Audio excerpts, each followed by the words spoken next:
பாண்டிய நகர மக்கள் அனைவருக்கும் வணக்கம். ஸோ இன்றைக்கி எங்கே வந்திருக்கோம் பார்த்திங்கன்னா, நம்ம தென்காசி மாவட்டம் குற்றாலத்துக்கு தான் வந்திருக்கோம். ஸோ குற்றாலத்தை முடிச்சுட்டு மெயின் ஃபால்ஸ் போய் பார்த்துட்டு அப்படியே வந்து புளி அருவி இதுக்கெலாம் போய்ட்டு வரலான்னு சொல்லிட்டு நம்ம போனோம். பழைய குற்றாலம் புளி அருவிக்கு போகிற வழி பார்த்திங்கன்னா, பெரிய பெரிய மரங்கள், பழமை வாய்ந்த மரங்கள்லாம் வந்து நிறையா வந்து இருந்தது. இப்போ வந்து பார்த்திங்கன்னா சாலை வந்து மறுசீரமைப்பு வந்து பண்ணிக்கிட்டு இருக்காங்க. சாலை வந்து அகலப்படுத்தும் பணி வந்து ஃபாஸ்ட்டாக வந்து நடந்துக்கிட்டு இருக்கு. அதற்காக பெரிய பெரிய வந்து புளிய மரங்கள், ஆலமரங்கள், அரச மரங்கள் இந்த ரோட்டில் வந்து நிறையா அவ்வளோ அற்புதமாக இருந்தது.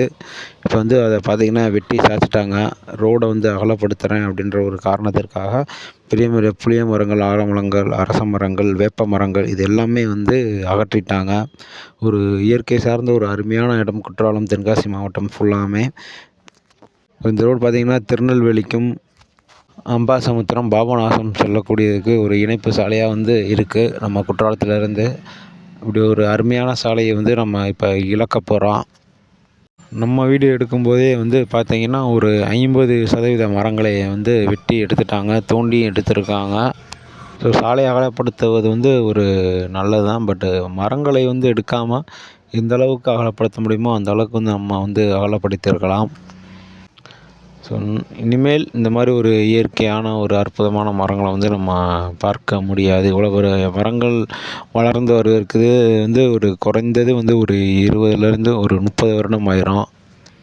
ஸோ ஆரம்ப காலத்தில் வந்து பார்த்திங்கன்னா நம்ம ராம்நாடு ஏரியா போகிறப்ப புளிய மரத்தில் மோதி நிறையா ஆக்சிடெண்ட் ஆகும். புளிய மரங்களே இல்லாத அளவுக்கு இப்போ வந்துடுச்சு. இந்த ஏரியாவிலையும் வந்து பார்த்திங்கன்னா புளிய மரங்கள் நிறையா இருந்தது. அதை வந்து அகற்றிட்டாங்க. ஸோ இந்த ரோடு அகலப்படுத்தினதுக்கப்புறம் நம்ம இன்னும் போகல. நெக்ஸ்ட் வீடியோ வந்து அப்லோட் பண்ணுறேன், பாருங்கள். ரோடு எப்படி போட்டிருக்காங்கன்றது தெரியல.